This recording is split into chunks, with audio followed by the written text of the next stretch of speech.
guys, welcome back to the channel. Today we're going to do a little bit of a upgrade to our kitchen sink here. We're going to be replacing this double sink here with a farmhouse style single sink, and we're going to be replacing this faucet here with a nice commercial style matte black faucet as well. So that's going to be really nice. It's going to have the added benefit of going ahead and simplifying this plumbing right here. As you can see, these P-traps are set up for the double sink, and once we're done, we're going to have a nice clean single drain setup here, and that's going to open up some space here on the bottom of the cabinet. So before we begin, what we're going to do is we're going to go ahead and make sure to shut off our water here, and then we're going to go ahead and drain some residual water that these P-traps always have in here. So we're going to put a bucket down here to make sure to capture that, and then we're going to go ahead and there are these clamps underneath the sink itself that we have to come off in order for the actual old sink to be able to come off. Once we do that, we're going to go ahead and lift this up a little bit and tear off any remaining silicone that it may have had, and then just pull up on this. And I don't know if I said this in the beginning, but this is going to be one of these top mount sinks, so we're going to go ahead and replace it with the same type. So I went ahead and I shut off these little water supply lines here and tested it by opening up the faucet just to make sure that the water was in fact off, and it is. So now I'm going to go ahead and loosen this nut right here and drain some of this any residual water that's left here. Just be aware that it's going to be nasty perhaps.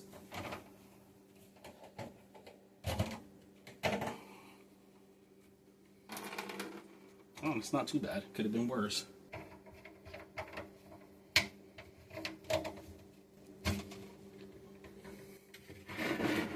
And like I said, one of the benefits of this is going to be to simplify the piping here. More than likely, there's a lot of water here. And one way you can sort of tell sometimes if you shine a light. Can't really tell here. Sometimes you can see the water here if you have a strong enough flashlight.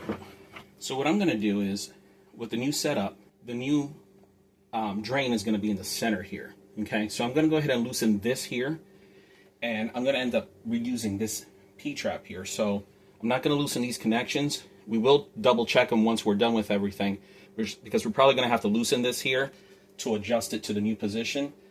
But for now, I'm only going to loosen this right here, because like I said, more than likely, I'm going to keep all of this piping here.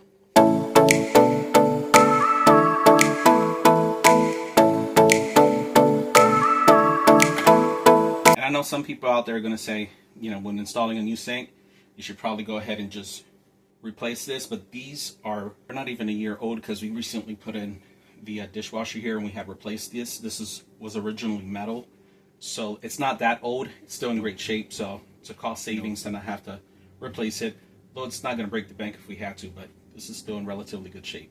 So I went ahead and removed all these clips, and now we're going to go ahead and loosen, or disconnect I should say, the old faucet.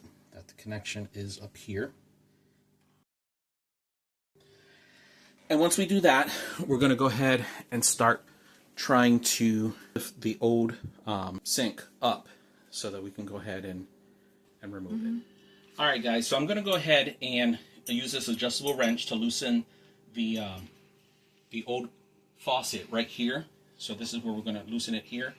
I'm going to use my left hand to support this shark bite fitting, because if I just use one hand and go to loosen this starts to spin around, and you don't want to put too much strain on your shark bite fittings. So I'm going to go ahead, hold this, loosen this here. I'm going to do the same thing here. That's the other supply line to that.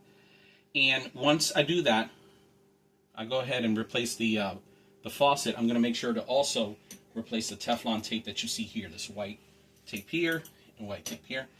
That way it makes a nice firm connection. Alright, so we went ahead and disconnected this. This is the one supply code. And then we're going to go ahead and replace this Teflon tape. But I'm going to go ahead and loosen this one next.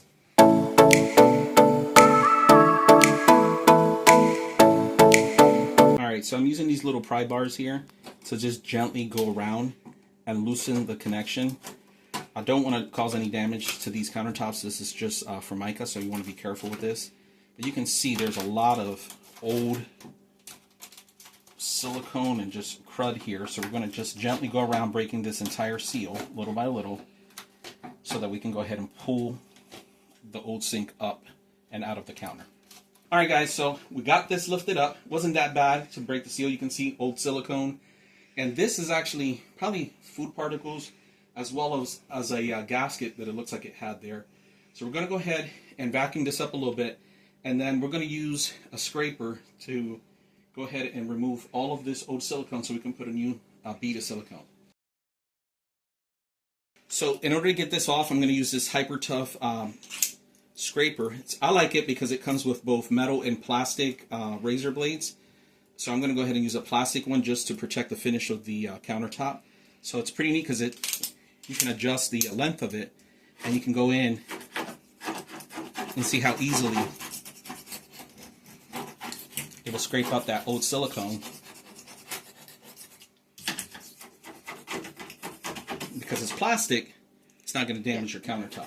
Alright, so I went ahead and used my Hyper Tough scraper to go ahead and get the old silicone out. But as you can see, there's still some stains and stuff.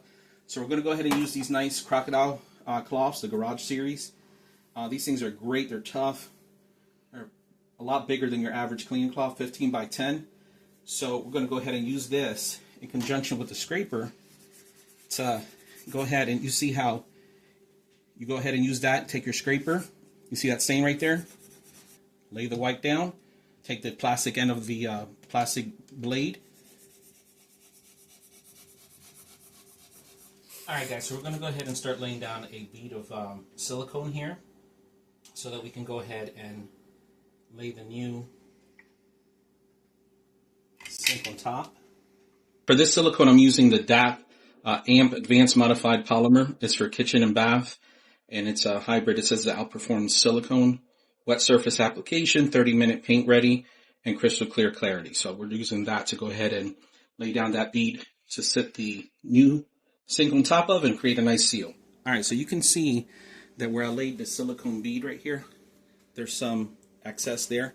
So we're going to use one of these like a caulking silicone templates here to go ahead and just reduce that excess. Helps to clean up any extra silicone you may have applied, which in this case was quite a bit. Alright guys, so I forgot to mention what was the name of the sink that we were putting on. I actually got this at Lowe's. This is the Allen & Roth stainless steel kitchen sink. It's model number VDR3322LA1. So that's the one we're installing here today. And then we're going to also install a commercial style kitchen faucet from Project Source that we also got from Lowe's. It's model H90K51D. So we're going to go ahead and do that next. So this is the commercial style faucet that we're going to put in. It's a nice matte black finish.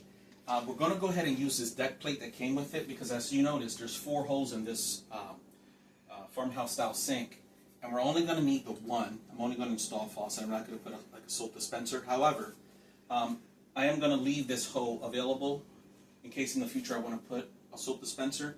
So what you'll do is you'll notice that these 4 holes, it seems like you can't put this center with it. However, when you put the deck plate on, if you go with the second hole here to the right, you put the deck plate on, you'll notice it'll cover up the other 2. And once we pop this in here, it's going to be centered pretty much. And then right here we're going to go ahead and put a cover in matte black as well to cover up this hole, give it a nice finish. Alright, so in order to install this deck plate, like I said, to cover up the extra 2 holes here, we're going to go ahead and put a small bead of silicone here so it gives it a nice waterproof seal. That way, as you wash your hands or you're washing dishes, you're going to have occasional splashbacks. It doesn't go up in here and cause any issues. So I'm going to go ahead and start putting some silicone on now. Alright, so we're going to go ahead and apply a thin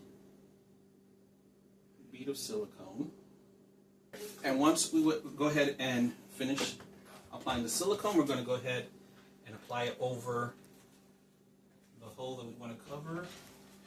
All right, so you can see that there's a little bit of excess silicone that came out once I pressed on it. So with this little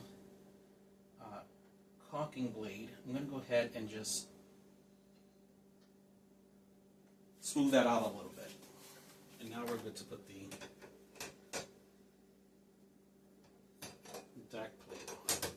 All right, so we're going to go ahead and install the faucet onto the deck plate now. Now, one thing we had to do is we had to remove the quick connect nut off of here. And when we did that, this had a rubber washer and a rubber gasket and a metal washer.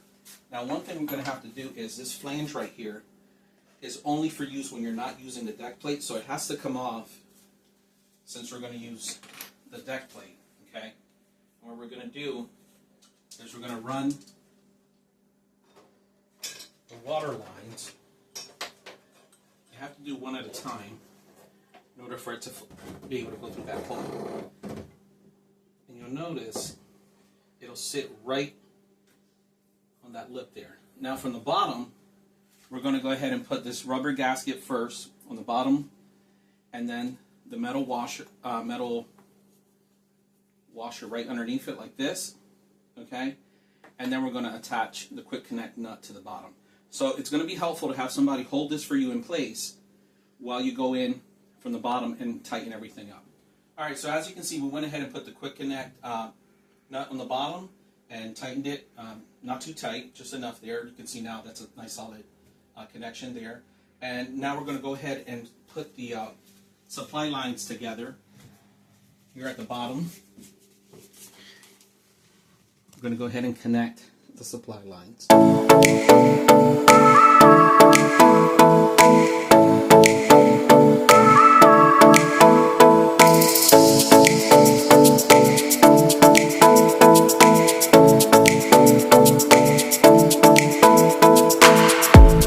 Alright, so we're going to go ahead now and put this sink strainer in. We got this from Glacier Bay at Home Depot.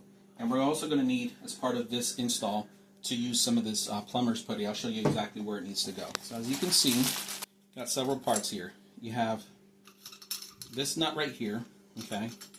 You have the strainer, which we don't need it right now, okay? And then we have this big nut here, okay? Now, one thing I want to make clear for those of us that are just DIYers at home, I know the pros will know this, but you know, is this right here. Don't throw this away. This looks like a piece of paper, but it is not. It's a fiber washer, and you want to install it exactly how we took it off. You notice how there's a white side here, and then there's like a, looks almost like a real thin cardboard, but it's going to go facing that rubber gasket here. However, we do need to remove it first, because in order to put this in, we're going to go ahead and put in the actual sink, we're going to put a bead of plumber's putty in here, and then this is going to go pressed in here onto the plumber's putty so that it makes a seal. Then on the bottom, we're going to install the rubber gasket with the fiber gasket here, and then finally this large nut will go ahead and just connect everything. Okay. All right, so we're using Marble Plus plumber's putty.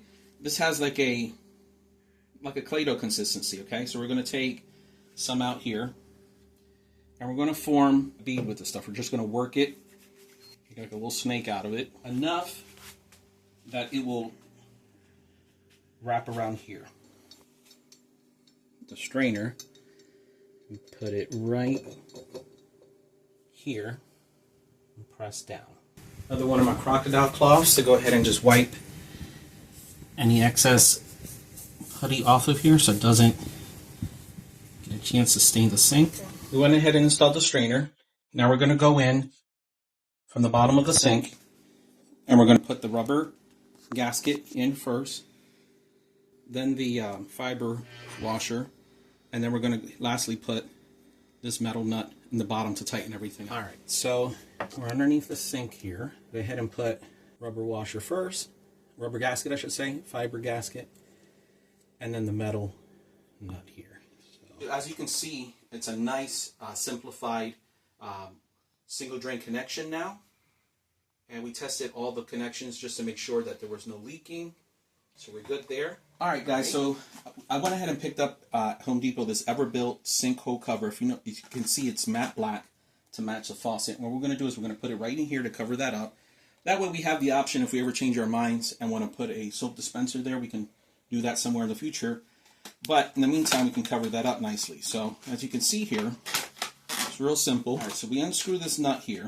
You'll see it has that little gasket up there. It's like a little foam gasket. You're just going to go ahead and just insert it right in here like so. And then we're going to go in from the bottom and tighten this nut in the bottom. And as you can see, it's going to give it a nice little matching cover there. Okay? Alright guys, as you can see, the final product here.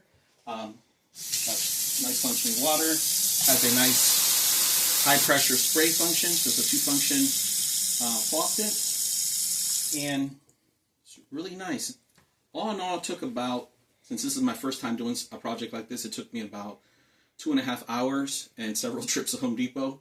But like I said, it's not something that is impossible for you to do. You just have to take your time, be patient with yourself. It's easy to do. I'm going to put a link to all the products that I use for this project. And if you like what you saw, if you found it helpful, hit like and subscribe. Thanks.